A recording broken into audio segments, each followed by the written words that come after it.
Madam President, to begin, I wish to briefly say something to one of our briefers in a language in which he deigned to speak to the Security Council. We thank him for Ukrainian. Не тільки до своїх громадян, але й до ООН, членів її Ради безпеки та, зокрема, до її американського головування. Madam President, I wish to draw attention to the fact that today we have borne witness to an egregious violation of the provisional rules of procedure of the Security Council by the United States Presidency, specifically Rule 44, which states that statements may be delivered in languages other than the languages of the Security Council. But in this case, the Speaker shall themselves provide for interpretation into one of the official languages of the United Nations. This was not done. Ultimately, the members of the Security Council spent more than 15 minutes listening to a speech which nobody other than those who speak in Ukrainian and Russian understood. And yet the briefer speaks perfectly well in English, as was made clear at the very end of his statement, and I have no doubt that he speaks perfectly in Russian as well. So this was a political gesture, which egregious disregard for the rules of procedure of the Security Council, and the U.S. presidency was unable to put an end to this, to stop him. Madam President, on 9 May 2010 in Kiev, there was a military parade honoring the 65th anniversary of the great victory of the Soviet people in the Great Patriotic War. This included the participation of 2,500 military personnel from Ukraine, Russia, and Belarus. The commemorations and celebrations took place throughout the city. Only 4 years later, on 9 May 2014, in just under 3 months after the anti-constitutional coup in Kiev, the fighters from the neo-Nazi battalions of Azov and Dnieper 1, the fighters during a similar parade on the streets of Mariupol, fired at vehicles, at ambulances. They openly killed those who took to the who went out in the streets to honor the memory of their fathers and grandfathers. According to information from local human rights defenders, 99 people were killed and 119 were wounded. Let us also recall that on the eve of this holiday on 2 May 2014, approximately 50 peaceful protesters who stood up in defense of the Russian language were burned alive at the trade union building in Odessa. So what happened in these 4 years? How were Ukrainians able to overnight replace the heroes who liberated the country from fascism, to replace them with fascist collaborators complicit in the deaths of hundreds of thousands of Jews, Poles, Russians, and Ukrainians? How was an essentially Russian language country able to stoop to persecution of Russian language speakers, bombing civilian peaceful cities in Donbass whose residents rose to defend their values? And why is it that there was no response to this from Western countries who outwardly advanced the values of tolerance and The response in response to these questions lies at the root of the tragedy which Ukraine is experiencing now, when the criminal Kiev regime, which has governed it, is servicing exclusively the geopolitical interests of the U.S. and its allies, waging a hybrid war in Ukraine against Russia to the last Ukrainian. This regime is grabbing on the streets Ukrainian young men, shoving them into cars, and even without basic military training, is sending them to certain carnage in Russian military fortifications and minefields without any concern for the casualties. And our Western partners are merely egging Zelensky and his clique on. They are providing them with weapons, and they are demanding that this bloodbath continue. Just recently, experts from the Die Welt German paper efficiently calculated that the Kiev regime needs to mobilize yet another 3 million people to defeat Russia. And this despite the fact that the Ukrainian population, according to UN data, reduced from 48.2 million people in 2001 to 36.6 million in early 2022. Today, there are no more than 29 million people living in Ukraine. But Ukraine's sponsors have no concern about these people, for as Polish President Duda said, Russia can be defeated cheaply insofar as, and I quote, American soldiers are not dying, unquote. When faced with these unsavory facts, American and Western colleagues generally say that we would not find ourselves in this position had Russia not begun the special military operation against Ukraine. However, the tragedy of this country began long before, when the West chose Ukraine as a pawn to fight against and to weaken Russia. We would not find ourselves in the situation if the Kiev regime had not begun in 2014 a war against its own Russian language citizens in the east of the country. We were compelled to come to the defense of women, children, the elderly who were being destroyed by Ukraine after Ukraine and its Western sponsors unequivocally refused to comply with the Minsk agreements, which were endorsed by the UN Security Council.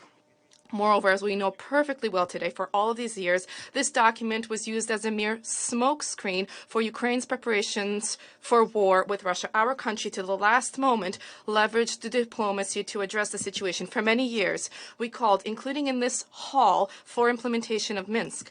In late 2021, we accepted an unprecedented proposal for security safeguards with Western states.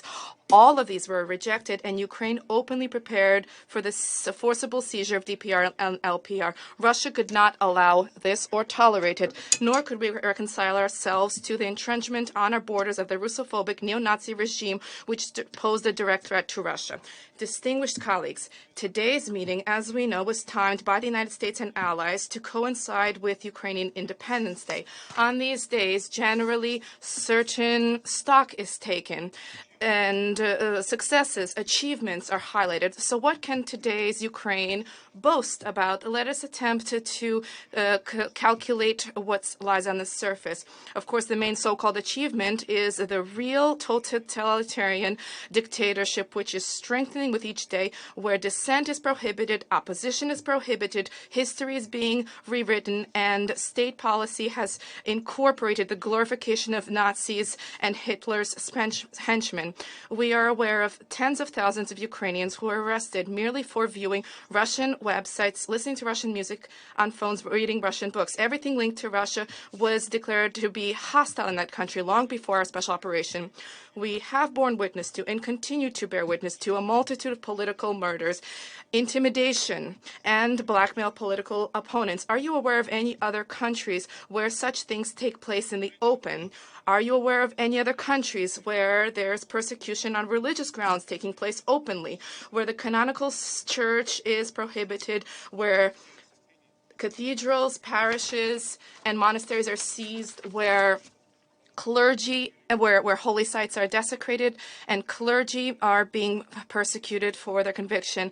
And we have seen unprecedented corruption, which has reached unprecedented levels, with billions of dollars of Western assistance being stolen by the Kiev regime. The Ukrainian media space abounds with this news. Only our former Western partners are able to overlook this, and yet Western countries are seeing public opinion be concerned about the situation, which the authorities are attempting to brush aside.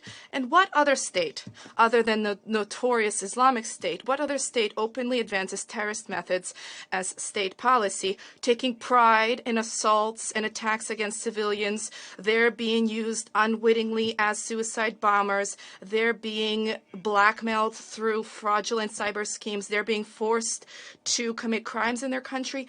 Are there many states like this? And are there many states attempting to falsify their own history, to brainwash their own citizens, indoctrinating absolutely false ideas about their country, its role in global civilization and culture? Today, we have already shown in this hall Ukrainian school textbooks which allege that Jews, the French, the Portuguese, and many other people descended from ancient Ukrainians. What good could come of this historical delirium and heresy, which dovetails with Nazi theories of a master race which is superior to its neighbors?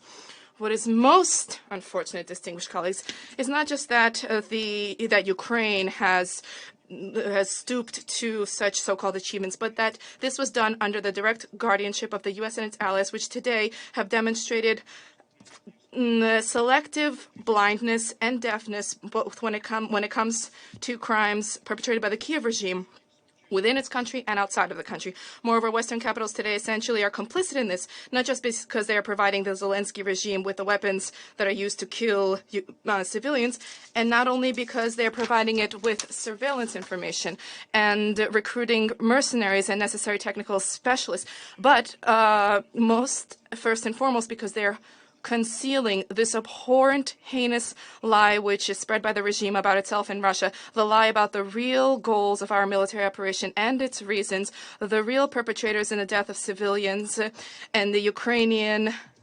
air defenses which are located in residential areas in violation of IHL, the lie about the provocations such as Bucha, Kramatorsk, and the Mariupol drama theater, the lie about our alleged abductions of Ukrainian children who we are actually saving, and lastly, the lie about those crimes which today, the criminals which present-day Ukraine honors as heroes. Today, our Western colleagues will provide us with many of such lies, and we will continue to hear these lies. It is no coincidence that the U.S. presidency brought in as large a number as possible of Western allies to take part in this meeting. You have long acted on the well-known principle that the more blatant the lie, the easier it is to believe it, and the more horrific the lie, the easier it is to believe it. But you're forgetting one thing: the more you lie and attempt to tarnish the Russia and distort what we have done, why we are doing this, the more this lie will corrode your foundations, the foundations of your societies, your values and principles.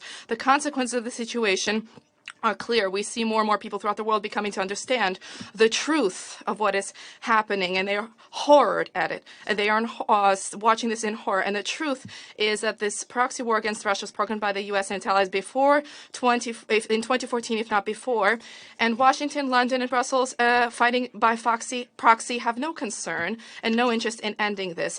They live on air read military training manuals and gain experience in modern-day methods of engaging in armed hostilities, risking nothing other than the weapons provided to Ukraine. Otherwise, they would have allowed Zelensky and his team to conclude the peace that was nearly reached in March of last year with highly beneficial conditions for Ukraine. But this is a scenario which the collective West does not need.